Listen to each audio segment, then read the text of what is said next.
There is a particular kind of car that historians tend to overlook, not because it was bad, but because it was almost too dependable to be interesting.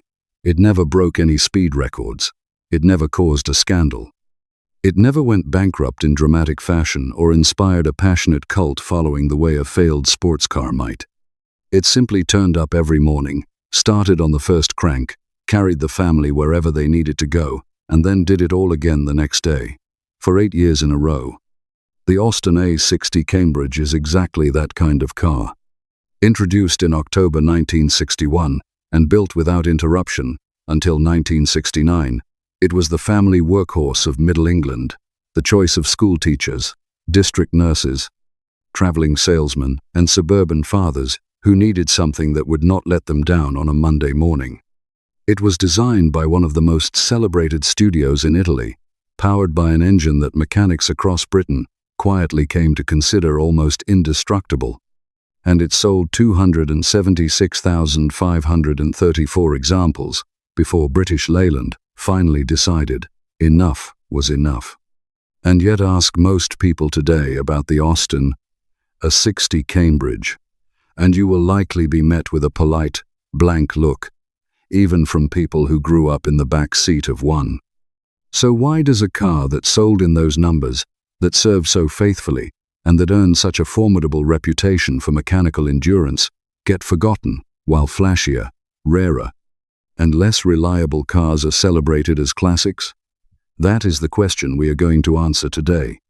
Because the A60's story is not just the story of a car, it is the story of what British families actually drove in the 1960s, and why honest competence has always struggled to compete with glamour for a place in history.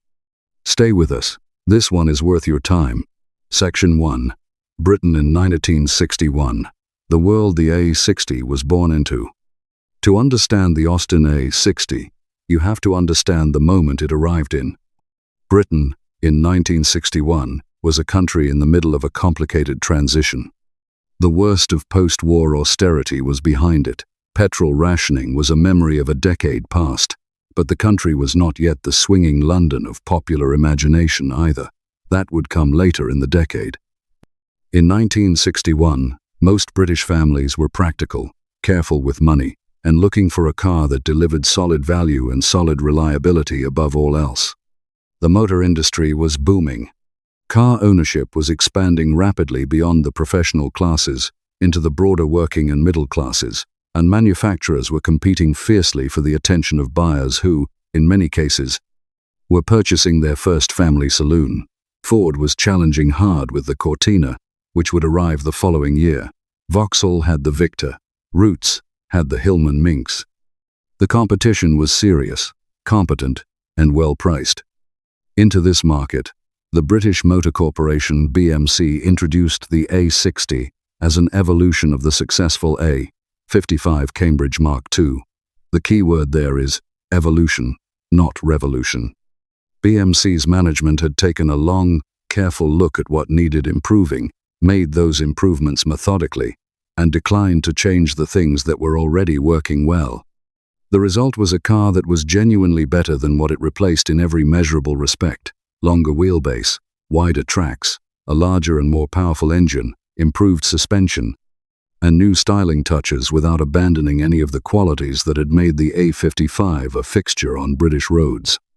It was, in short, the product of a company that understood what its customers actually wanted. Whether the same company understood what the 1960s were about to become is another question entirely, and one that would come back to haunt BMC before the decade was out. Section 2. The Farina body, an Italian hand on a British car. The first thing any observer noticed about the Austin A60 Cambridge was its shape. And behind that shape was one of the more intriguing stories in British automotive history. In the mid-1950s, BMC's chairman, Leonard Lord, had made an unusual decision. Rather than rely solely on Austin's in-house chief stylist, Dick Bursey, for the new generation of mid-range cars, Lord invited the Turin studio of Battista Pininfarina, then rapidly establishing itself as the most prestigious automotive design house in the world, to Longbridge. and handed them a contract worth £84,000 to produce a fresh design.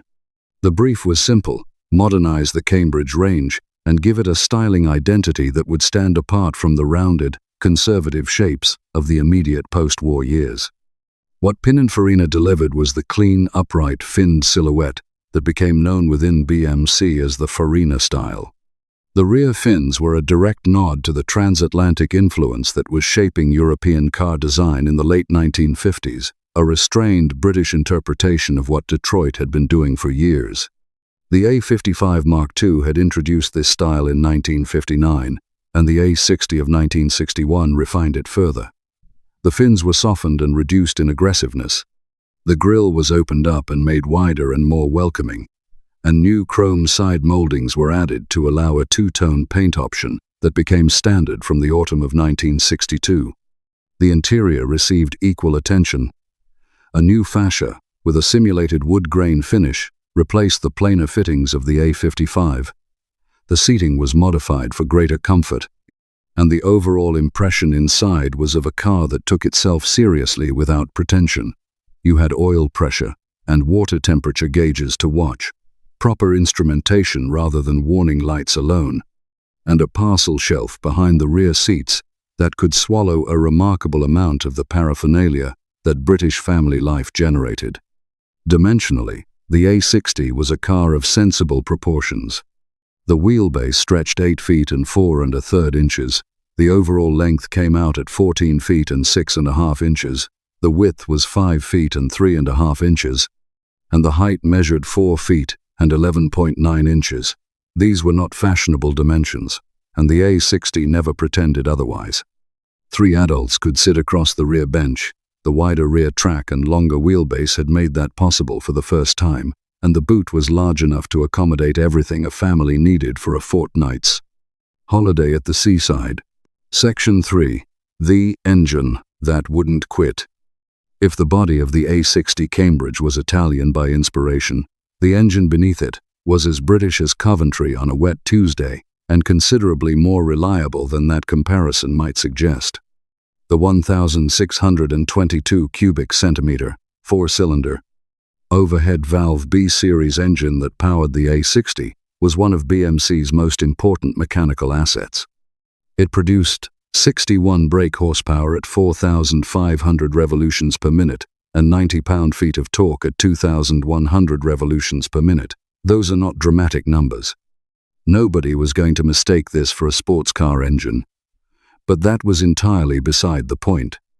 The B-series had first appeared in its 1,622 cubic centimeter displacement in the MGA sports car, a rather more glamorous application, and it brought genuine mechanical integrity to the A60. The overhead valve layout, pushrod operated, was conventional, easy to understand, and straightforward for any competent mechanic to service. The twin SU carburetors were well understood pieces of equipment. The 4-speed gearbox had synchromesh on the top 3 ratios, with the option of either a floor-mounted central change or a column change for those who preferred it. The Borg-Warner Type 35 automatic transmission was available as an option, and in a detail worth noting, the A60 was the first British car to be offered with this particular unit, making it something of a quiet pioneer in the market for automatic family saloons. What made the B-series genuinely remarkable was not its peak output, but its staying power. Properly serviced, these engines were documented as being capable of covering 150,000 miles or more between overhauls.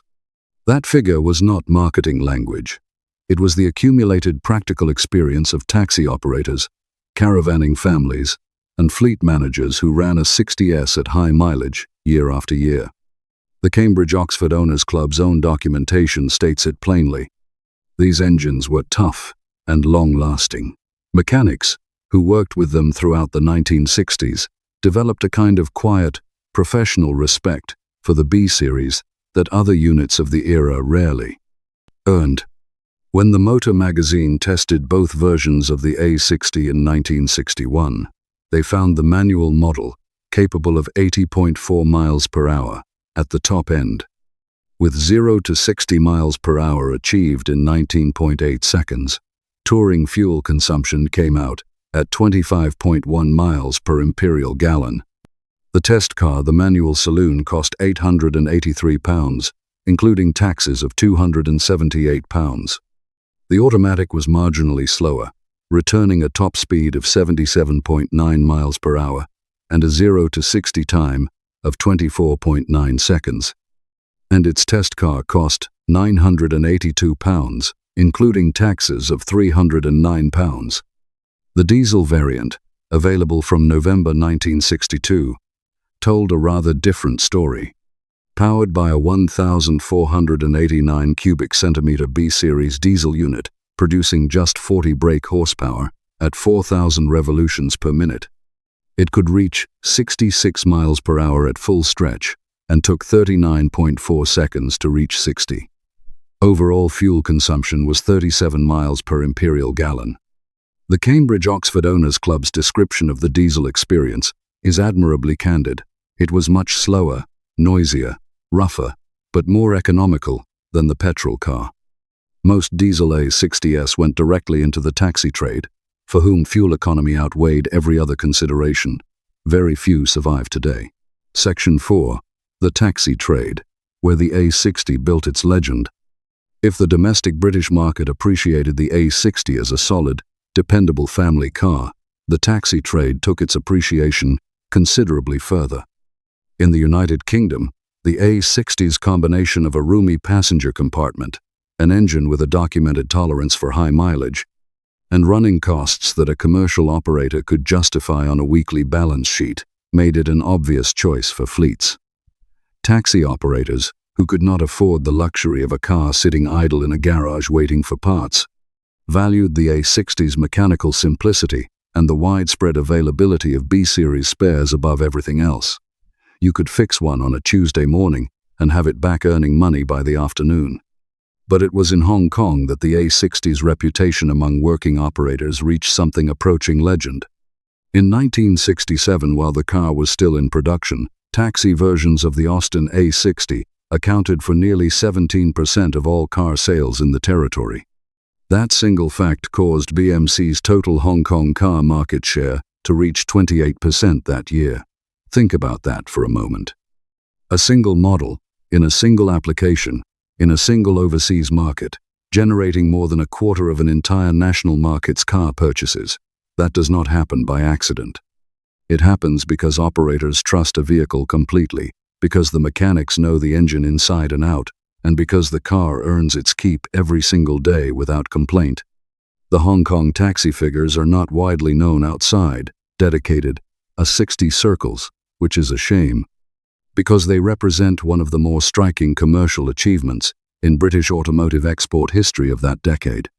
Hong Kong's climate is hard on cars, its roads are demanding, and its taxi operators run their vehicles hard. For the A60 to dominate that market as it did speaks directly to the engine's endurance and the car's fundamental structural soundness.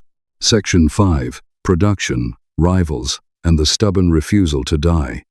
Here is a detail that stops most people who know the A60's story when they first encounter it. In 1964, BMC introduced the Austin 1800, a technically ambitious, front-wheel drive, Pininfarina-styled saloon that was explicitly intended to be the A60's replacement. BMC's management expected the new car to render the old one obsolete almost immediately. The market, however, had other ideas. Demand for the A60 did not dry up. Buyers who had come to trust the Cambridge's conventional engineering and familiar mechanical character were not yet ready to embrace front-wheel drive technology and a completely different character. The A60 continued to sell in sufficient numbers that by 1965, BMC made a straightforward production decision. Rather than cancel the A60, they moved its assembly from Longbridge, where production facilities were needed for the 1800, to the Cowley plant in Oxford, where it could be built alongside the Morris Oxford, MG Magnet, Riley, and Wolseley versions of the same basic platform. 175,674 examples had been built at Longbridge between 1961 and 1965. Approximately 101,000 more followed from Cowley between 1965 and 1969. The car's total production figure of 276,534 makes it, as the Cambridge Oxford Owners Club notes, the most ubiquitous of all the BMC four-cylinder Farina models. It was also assembled in Ireland by Britton Smith of Portobello in Dublin, where the cars could be identified by their use of Morris Oxford Series the 6th of taillights, an unusual detail that makes surviving Irish market examples identifiable today. By October 1965, the ex-works price list had settled as follows: the basic saloon at £737, the deluxe at £772, the automatic at £819, the diesel at £840, and the Countryman Estate at £844. These were competitive prices for what the car offered. The Countryman Estate, in particular, deserves a mention: a practical load carrier with a horizontally divided tailgate that could support long items when lowered, and a flat load floor that caravanning families of the 60s found genuinely useful. The car's cultural life outside the showroom was modest but real. A 1962 A60 Cambridge appears in the 1969 film The Italian Job. A maroon example tumbles off a car transporter onto a police chief's vehicle during one of the film's chaotic sequences. It is not a starring role, but then the A60 was not that kind of car. June Brown, the actress best known for her decades-long portrayal of Dot Cotton in EastEnders, drove an A60 Cambridge for some years until it was stolen. That, perhaps, is the perfect capsule of the car's cultural identity, entirely credible as the daily transport of a distinctive, no-nonsense British character. Section 6. Where are they now? The Austin A60 Cambridge presents one of the more poignant survival stories in the British classic car world. Of the 276,534 built, recent records suggest that approximately 506 examples survive in the United Kingdom, of which around 361 hold current licenses. In a country where these cars were once as common as rain on a bank holiday, that is a profoundly reduced population.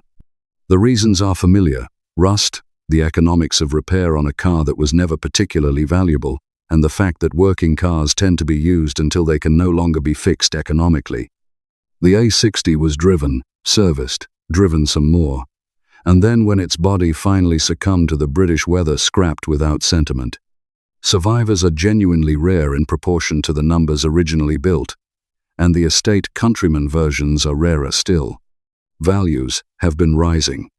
Well-preserved examples in good condition have been reaching figures in the range of £8,000 to £10,000 in Britain, with particularly clean or documented examples going higher. The Countryman Estate commands a premium over the saloon, reflecting its relative scarcity.